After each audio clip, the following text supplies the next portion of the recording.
나는 그것을 죽은 자의 길이라고 부르고 있다. 초등학교 6학년 때의 일이다. 나는 담임 선생님과 성격이 맞지 않아 문제만 일으키고 있었다. 선생님 역시 무슨 일만 일어나면 내 잘못으로 치부했기 때문에 갈등의 골은 깊어만 갔다. 하지만 부모님은 절대적으로 선생님을 신뢰하고 있었기 때문에 언제나 나에게만 비난의 화살이 쏟아졌다. 어째서 너는 선생님 말을 안 듣는 거니? 나는 이제 정남이가 떨어져서 죽어버리고 싶어. 어머니는 입버릇처럼 죽어버리고 싶다는 말을 하곤 했다. 어린이들은 부모님의 입버릇을 그대로 배워버리는 경우가 많다. 그것이 기분 나쁜 내용일수록 다른 이에게 그 말을 하기 위해 더욱 확실하게 기억해 버린다. 나 역시 마찬가지였다. 학교 따윈 싫다. 죽어버리고 싶네. 밥이 뭐 이래? 죽어버리고 싶다. 어머니와 똑같이 기분 나쁜 일이 있을 때마다 나는 그 말을 입에 담았다. 그러던 어느 날 내가 말하는 것을 들은 어머니가 나에게 말했다. 죽고 싶다, 죽고 싶다 말하는 녀석은 그냥 죽어버리는 편이 나아. 그것은 나에게 있어서 정말로 죽어버리고 싶어지는 말이었다. 나는 맨발로 집을 뛰쳐나갔다. 달리고 달려서 가까운 산길까지 달려나갔다. 젠장, 죽어버릴 테야. 죽을 거야. 자, 보라고. 그렇게 외치면서 달리는데 갑자기 왼편에 길이 나타났다. 언제나 다녀서 익숙한 길이었지만 이상하게 그 길만은 처음 보는 길이었다. 길 저편에는 반딧불 같은 작은 빛들이 날아다니고 낡아서 색이 바랜 교회가 보였다. 그 광경이 어딘지 무섭게 느껴져 나는 왔던 길을 되돌아 도망쳤다. 집에 돌아오니 어머니가 아버지에게 엄청나게 얻어맞고 있었다. 자기 자식한테 할 말이 있고 안 할 말이 있지.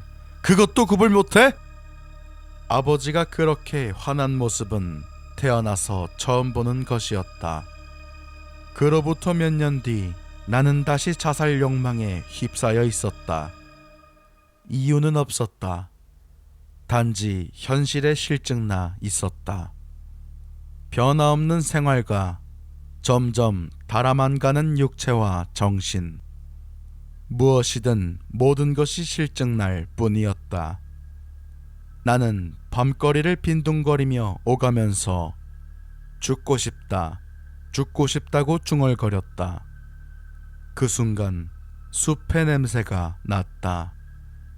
건물과 건물 사이의 틈새를 들여다봤다. 거기에는 이전에 보았던 반딧불 같은 작은 빛들이 날아다니고 낡아서 색이 바랜 교회가 있는 그 길이 계속 이어지고 있었다. 그때 나는 그것이 죽은 자의 길이라는 것을 알아차렸다. 죽고 싶어하는 인간을 유혹하는 길이라는 것을. 나는 인파를 밀어헤치고 그 길로부터 도망쳤다. 그 순간만큼은 죽는 것이 너무나도 무서웠다.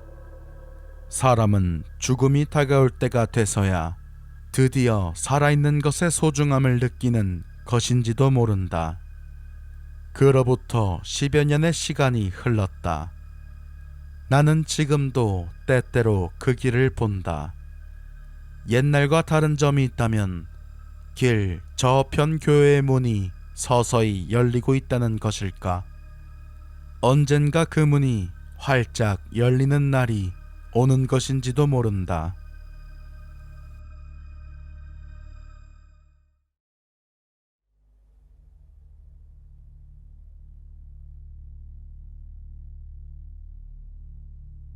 일을 마치고 남자는 언제나처럼 퇴근길을 걷고 있었다.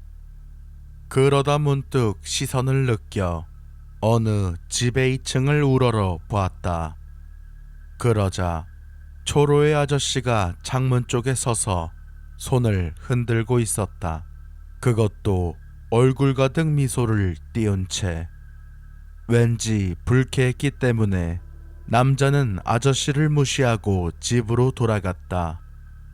그리고 다음날 남자는 평소처럼 일을 마치고 집으로 돌아간다. 그리고 또 어제 그 집의 2층을 바라보니 아저씨는 역시 얼굴 가득 미소를 띄운 채 손을 흔들고 있었다. 불쾌했기 때문에 남자는 다시 그것을 무시해버렸다. 아파트 경비 아저씨의 이야기에 의하면 그 아저씨는 아이씨라는 사람이라고 했다. 정신병인지 치매인지 어쨌든 정신이 이상해지는 바람에 가족조차 상대해 주지 않아 쓸쓸한 나머지 매일 2층에서 지나가는 사람에게 손을 흔들고 있단 모양이었다. 그 이야기를 듣자 남자는 어쩐지 아저씨가 조금 불쌍해졌다.